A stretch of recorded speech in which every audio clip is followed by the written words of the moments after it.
The autumn leaves at Seoul National University were a fiery canvas of reds and oranges, but Josephine's eyes were fixed on the girl leaning against the stone pillar of the library. Mi-sook was a vision in cream-colored cashmere, her laughter ringing like wind chimes through the crisp air.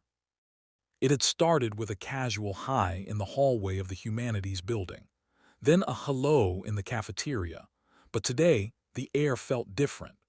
As Josephine walked by, her mahogany skin glowing under the afternoon sun, Mi-sook stepped into her path. "I've been watching you for weeks," Mi-sook said, her voice a velvety purr. She reached out, her fingers hovering just inches from Josephine's arm. "I love your skin tone. It's like deep bronze and honey. Will you join me for soju tonight?" Josephine felt a flutter in her chest. Being an exchange student from Nigeria, she was used to stares, but Mi-sook's gaze wasn't curious, it was hungry. "I'd like that," Josephine replied, a shy smile tugging at her lips.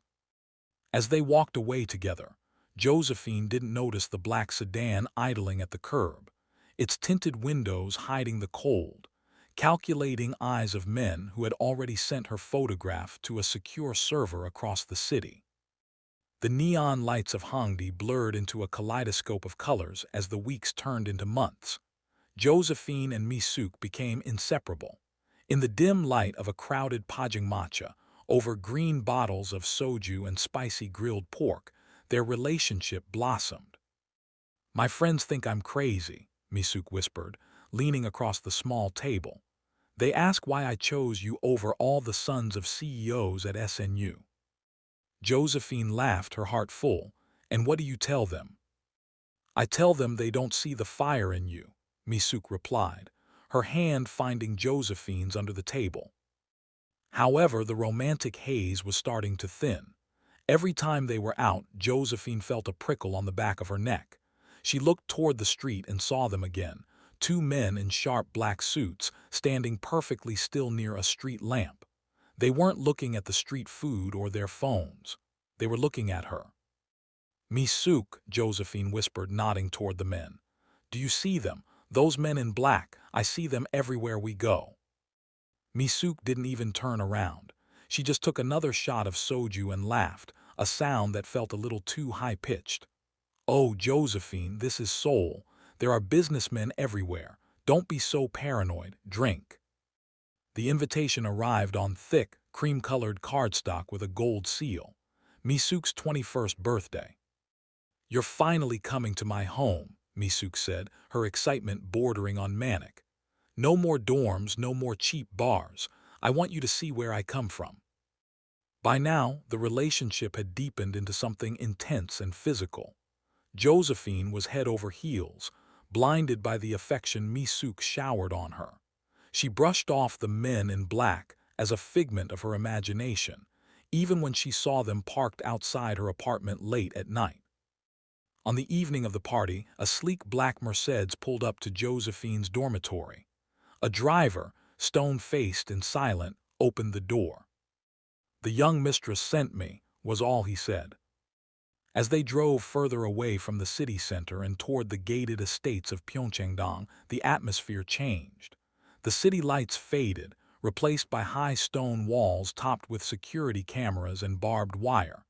Josephine's stomach did a slow flip. This wasn't just a wealthy neighborhood. This was a fortress. The gates swung open like the jaws of a giant. The mansion was a monolith of glass and dark stone, sprawling across the hillside.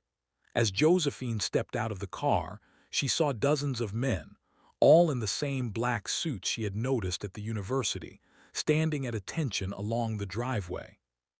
They didn't look like businessmen, they looked like soldiers. Inside, the air was thick with the scent of expensive lilies and old money. Mi-sook ran to her, looking like a princess in a silk gown. "You're here. Come, you must meet the family." She led Josephine into a massive dining hall where a long table was set for a feast. At the head of the table sat a man who radiated a terrifying, quiet power. But it was the man sitting to his right who made Josephine's breath catch in her throat. He was older than Mi-sook, with sharp, predatory features and eyes that looked like shards of obsidian. This was Mi-sook, the heir to the Kang Syndicate. Next to him sat a beautiful woman in a tight red dress, her hand possessively on his arm. She glared at Josephine with instant vitriol. "Brother," Mi-sook said, her voice trembling slightly, "this is Josephine." Mi-sook didn't stand up. He didn't even smile. He simply stared at Josephine, his gaze traveling from her braided hair down to her heels, then back up to her eyes. The silence in the room became deafening. "So," Mi-sook said, his voice a low, gravelly baritone that vibrated in Josephine's bones. "This is the one the guards have been reporting about, the Nigerian girl from the campus." The clingy girlfriend, Heir, tightened her grip on his arm. "Mi-sook, honey, don't be rude. She's just Mi-sook, friend." She spat the word like it was poison. Mi-sook ignored her. He stood up slowly, his tall frame casting a long shadow over the table. He walked toward Josephine, stopping so close she could smell the expensive tobacco and sandalwood on his skin. "The reports didn't do you justice," he whispered, loud enough only for her to hear. "The guards said you were beautiful. They didn't say you looked like a queen trapped in a commoner's world." Josephine's heart hammered against her ribs. It wasn't just fear. It was a sudden, violent spark of electricity. In that moment, she realized with a sickening jolt, Mi-sook wasn't the one she should have been worried about. Mi-sook leaned in closer, his dark eyes obsessive and unblinking. "Welcome to our home, Josephine. I have a feeling you aren't going to be leaving it anytime soon." The dinner was an exercise in suffocating tension. Josephine sat tucked between Mi-sook and the oppressive weight of Mi-sook's stare from across the table. Every time she lifted her wine glass, she could feel his eyes tracking the movement of her throat. "So Josephine," the patriarch of the family spoke, his voice like grinding stones, "what does a girl from Lagos find interesting about the Kang family's daughter?" Before Josephine could answer, Mi-sook squeezed her hand. "She loves me for me, father, not for the name." Mi-sook let out a short, dry bark of a laugh. He swirled his wine, his gaze never leaving Josephine. "Love is a fragile word, little sister, especially when one doesn't know the true nature of what they are loving." He turned his focus back to Josephine. "Tell me, do you find our men in black as charming as my sister's company? I heard you noticed them." Josephine felt a chill. "I found them, persistent," she replied, her voice steadier than she felt. Mi-sook's lips curved into a predatory smirk. "Persistence is a family trait. Once we find something of value, we ensure it never leaves our sight." Under the table, Heir dug her manicured nails into Mi-sook's thigh, her face a mask of jealous rage, but he didn't even flinch. He was already fixated on his new prey. After dinner, Mi-sook was pulled away by her father to discuss family business, leaving Josephine alone in the sprawling, moonlit garden. The air was cold, and the silence of the estate felt heavy, like a shroud. "She's weak, you know." Josephine spun around. Mi-sook stood on the marble terrace, his tie loosened, a cigarette glowing between his fingers. "Mi-sook is my friend. I love her," Josephine said defiantly. Mi-sook stepped down into the grass, moving with the silent grace of a panther. "Mi-sook loves pretty things because they distract her from the blood on her hands, but you aren't a toy, you're a wildfire." He stopped inches from her, the smoke from his cigarette curling between them. "I've watched the surveillance footage. I've seen the way you walk through the university like you own the ground. My sister can't handle a fire like you. She'll let you burn out." "And you," Josephine challenged, her heart racing. Mi-sook reached out, his thumb grazing her lower lip. The touch was electric, making her knees weak. "I don't mind the burn," he whispered. The next morning, Josephine woke up in a guest suite that felt more like a luxury prison cell. As she made her way toward the breakfast nook, she was intercepted by Heir. The girlfriend's clingy demeanor had vanished, replaced by a sharp, jagged edge. "Listen to me, you little tourist," Heir hissed, cornering Josephine in the hallway.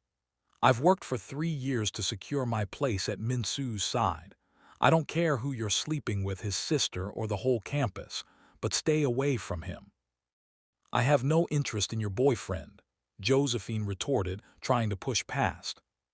Heir grabbed her arm, her grip surprisingly strong. "He's not a boyfriend. He is the future of the Kang Syndicate. He doesn't have crushes. He has obsessions. And when he's done with his obsessions, there's usually nothing left to bury." Josephine shook her off, but the warning rang in her ears. She looked toward the end of the hall and saw Mi-sook watching the exchange. He didn't intervene. He simply watched, a faint, twisted smile on his face, as if he enjoyed seeing two women fight over the space he occupied. Later that afternoon, Mi-sook was nowhere to be found. "Detained by father," a servant said. Instead, Mi-sook appeared and insisted on showing Josephine the family's private art gallery. The room was filled with ancient artifacts and dark, violent paintings. "Our history is written in ink and blood," Mi-sook explained, walking her toward a large canvas. "Why are you telling me this?" Josephine asked. "I'm just an exchange student." "Because you're smart enough to realize this isn't a fairy tale," Mi-sook said, turning to face her. The room was secluded, the heavy oak doors shut. "Mi-sook thinks she can keep you in a bubble, but I want you to see the dark. I want you to see it and choose it." He stepped closer, pinning her between his body and a cold stone pedestal. The physical pull was undeniable, a dark, magnetic gravity. Josephine knew she should run back to the dorms, back to her quiet life, but his presence was a drug. He leaned down, his breath hot against her ear. "You think you're in love with a girl, but you're actually dancing with the devil. Tell me, Josephine, do you like the music?" By the end of the weekend, the dynamic had shifted.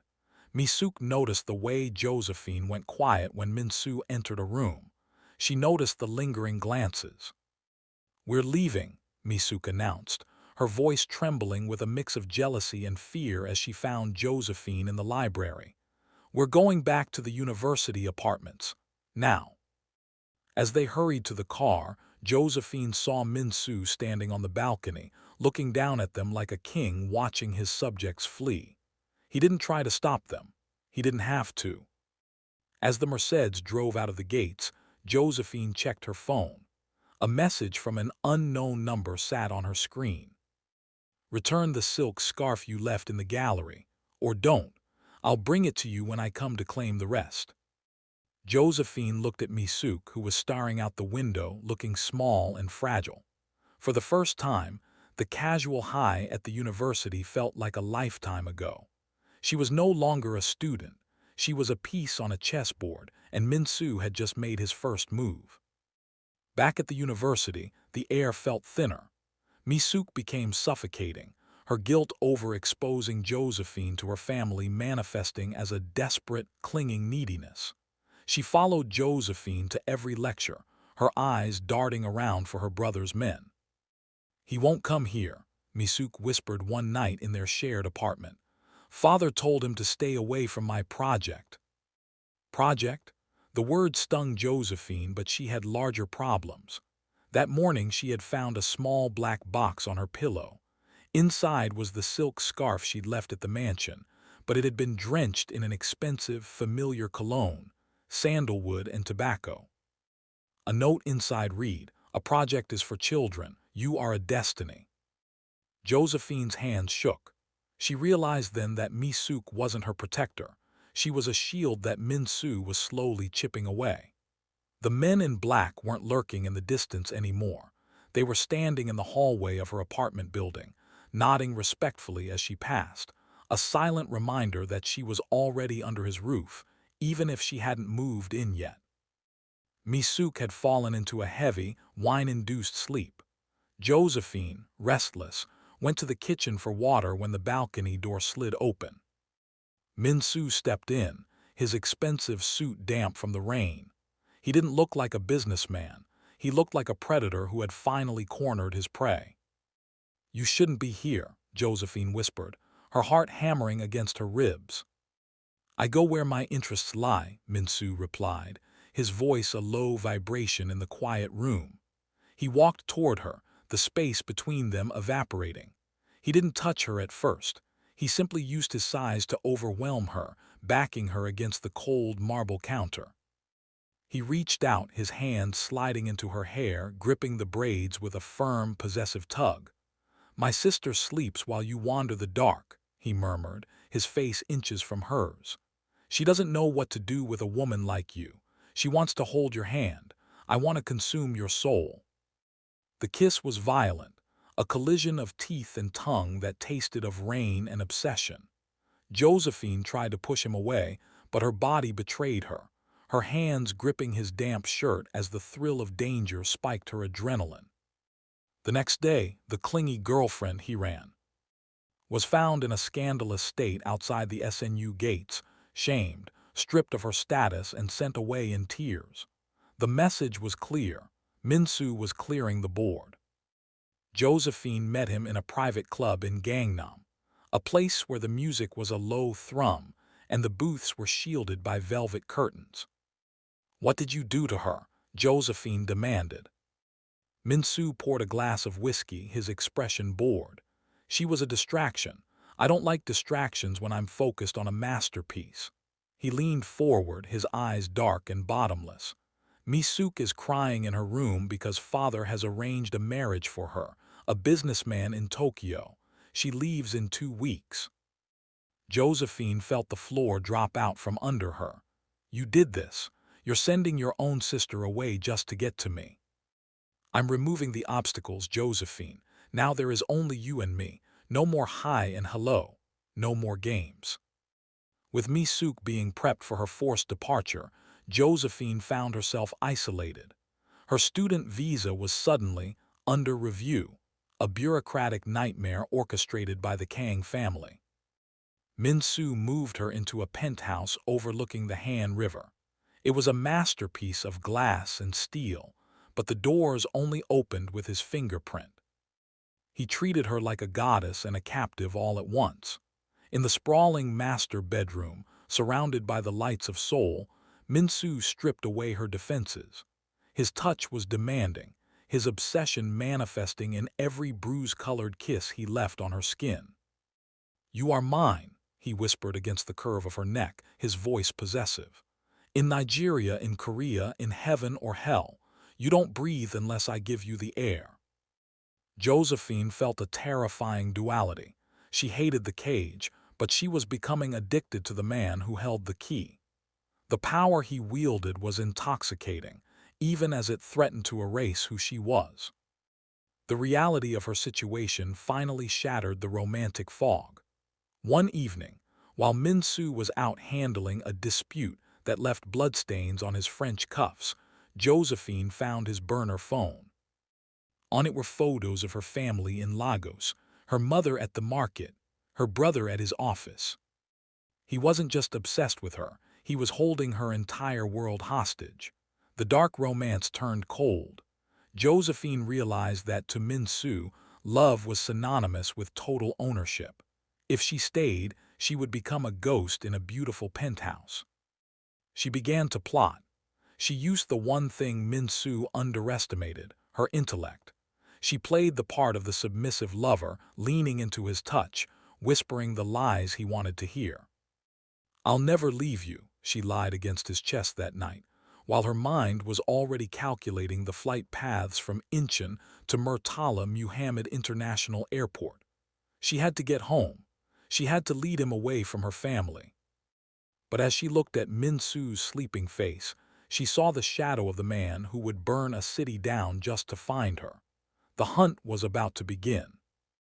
Josephine spent the next 3 days becoming the woman Mi-sook wanted. She wore the silk dresses he bought, drank the vintage wine he poured, and allowed him to believe his dominance was absolute. In the quiet hours of the night, she used intimacy as a weapon, distracting him with a staged fervor that left him exhausted and complacent.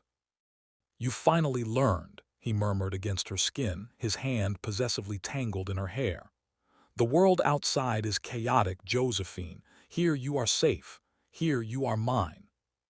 While he slept, Josephine memorized the keypad codes and watched the rotation of the guards from the balcony. She knew she couldn't outrun the Kang Syndicate in Korea. She needed to be on neutral ground. She needed the chaos of Lagos, a city where his men in black would stick out like blood on snow. The opportunity came during the farewell gala for Mi-sook. The mansion was teeming with syndicate leaders and politicians. Mi-sook was occupied with a tense negotiation in the study, and Mi-sook was a weeping mess in the powder room. "I can't go to Tokyo," Mi-sook sobbed when Josephine found her. "He's destroying everything, Josephine. He's a monster." "Then help me," Josephine whispered, her voice urgent. In a rare moment of sibling defiance, Mi-sook provided the distraction. She staged a fainting spell that drew the attention of the primary security detail. In the confusion, Josephine, dressed in a maid's inconspicuous overcoat, slipped into the back of a catering van. She had her Nigerian passport, a stash of cash she'd stolen from Mi-sook's desk, and a heart hammering so hard she feared it would burst. By the time Mi-sook realized she was gone, the flight to Addis Ababa was already boarding. The flight was a blur of white-knuckled terror. Every time a flight attendant walked down the aisle, Josephine expected a hand to drop on her shoulder. She looked at the clouds and saw Mi-sook's face. She felt the ghost of his touch on her neck, a phantom collar that she couldn't quite shake. When she finally touched down at Murtala Muhammad International Airport, the heat of Lagos hit her like a physical blow. It was loud, dusty, and vibrant. It was the opposite of the sterile, cold perfection of Mi-sook's penthouse. "Welcome home, daughter," her mother cried, embracing her at the arrival's gate. Josephine looked over her mother's shoulder. She scanned the crowd for sharp suits and cold eyes. She saw only travelers and touts. For the first time in months she breathed, but deep down she knew Mi-sook didn't lose. He only waited. 2 weeks passed. Josephine tried to settle back into her life, but she was a different person. She jumped at the sound of car doors slamming. She stayed away from the windows of her family's home in Victoria Island. She was sitting in a small, popular cafe when she saw it. A black Mercedes G-Wagon out of place in the local traffic, idling across the street. A man stepped out. He wasn't Korean, but he wore the unmistakable cut of a Kang Syndicate suit. He didn't approach her. He simply pulled out a phone, took a photo of her, and got back in the car. He wasn't there to kidnap her. He was marking the location. That night her phone buzzed. It was a local Nigerian number. She answered, her voice trembling. "Hello." "The air in Lagos is humid," the voice said. It was the low, melodic baritone that haunted her dreams. "I prefer the way you smell when you're sweating, Josephine. It's more primal." Josephine didn't sleep. She sat in the dark with a kitchen knife, watching the front gate of the compound. At 3 a.m., the power in the neighborhood went out, a common occurrence in Lagos, but this felt deliberate. The silence that followed was heavy. Then, the sound of the heavy iron gate clicking open. She retreated to the master bedroom, locking the door. Moments later, the wood splintered. Mi-sook stepped through the debris, looking perfectly composed in a light linen suit, his eyes dark with a terrifying, obsessive joy. "You thought the ocean was wide enough?" he asked, walking toward her as she backed into the corner. He ignored the knife in her hand, stepping right into its point until it pressed against his chest. "I told you, Josephine, you don't breathe unless I give you the air, and I've decided. You've had enough fresh air for one lifetime." He wrenched the knife from her hand and pinned her to the wall, his body a familiar, crushing weight. The hunt was over. The reclamation had begun. Mi-sook didn't drag her out in handcuffs. He didn't need to. He stood in her family's living room in Victoria Island, casually tossing a stack of documents onto the mahogany coffee table. Josephine's mother stood in the corner, frozen, as two of Mi-sook's men stood guard by the kitchen. "Your brother's business debt," Mi-sook said, his voice as smooth as silk. "I bought it. Your mother's medical clinic. The deed is now held by a subsidiary of the Kang Group. You see, Josephine, I didn't just follow you. I swallowed your world while you were busy packing your bags." Josephine looked at her mother's terrified face and felt a sickening clarity. He hadn't come to Lagos to bargain. He had come to annex her life. "If you scream, if you run, if you so much as look at a police officer," Mi-sook whispered, leaning down so his lips brushed her ear, "I pull the trigger on their lives. You wanted to come home. Fine. I've made your home my palace." He rented a private, high-security villa in Lekki, a fortress of white stone and glass. Josephine was kept in a room overlooking the Atlantic, the sound of the waves a constant reminder of the ocean she had failed to use as a barrier. Mi-sook's obsession had curdled into something darker, a desperate, violent need to mark her as his in a territory that wasn't his own. The intimacy was a battlefield. He took her with a ferocity that demanded she acknowledge his ownership, while Josephine found herself drowning in the terrifying chemistry they shared. In the quiet aftermath, as the tropical rain lashed against the windows, Mi-sook held her so tight it hurt. "You are the only thing I have ever wanted that tried to leave," he choked out, his vulnerability more frightening than his anger. "Don't ever make me burn a continent to find you again." A week into her captivity, Josephine found a moment of privacy with a burner phone smuggled to her by a local maid Mi-sook had hired. She called the only person who understood the monster. "Mi-sook," Josephine whispered. The silence on the other end was long. "He's there, isn't he?" Mi-sook's voice sounded hollow, distant. "He's in Nigeria. I'm in Tokyo, Josephine. I'm married to a man who smells like old paper and cigarettes. Mi-sook traded me like a pawn so he could have the board to himself.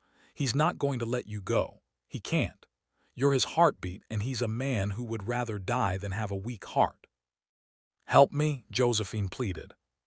"I can't," Mi-sook sobbed. "I'm already dead. Save yourself, Josephine. If you can't run, you have to become him. It's the only way to survive a Kang." Josephine realized Mi-sook was right. She stopped fighting. She stopped crying. She began to ask Mi-sook about the business. She sat on his lap while he took calls that decided the fate of men thousands of miles away. She watched the way he used fear, and she began to mirror it. One evening, one of the local guards made a disrespectful comment about Josephine's position in the house. Mi-sook reached for his gun, but Josephine's hand moved faster. She grabbed a heavy glass carafe and shattered it against the guard's face, her eyes cold and unblinking. The room went silent. Mi-sook looked at the blood on her dress, then up at her face. A slow, terrifyingly beautiful smile spread across his lips. "There she is," he whispered, his voice thick with pride. "My queen." He realized then that he hadn't just captured a woman. He had forged a partner in his own image. The obsession was now mutual, a dark, symbiotic bond that neither could break. A private jet sat on the tarmac of the Lagos airport. Mi-sook stood at the bottom of the stairs, holding his hand out to Josephine. She looked back at the Nigerian skyline. Her family was safe, provided for by a generous benefactor they would never truly understand. She was leaving her life behind to enter a world of shadows, blood, and silk. She took Mi-sook's hand. His grip was a vice, a promise, and a threat. As the plane leveled out over the ocean, heading back toward the neon lights of Seoul, Mi-sook pulled her into his lap. He looked at her, no longer the wide-eyed student from SNU, but the woman who had survived the devil and decided to sit on his throne. "Are you ready to go home, Josephine?" he asked. "I am home," she replied, her voice steady as she leaned in for a kiss that tasted of victory and damnation. The men in black stood at the front of the cabin, bowing as the couple disappeared into the private quarters. The hunt was over. The rain had begun.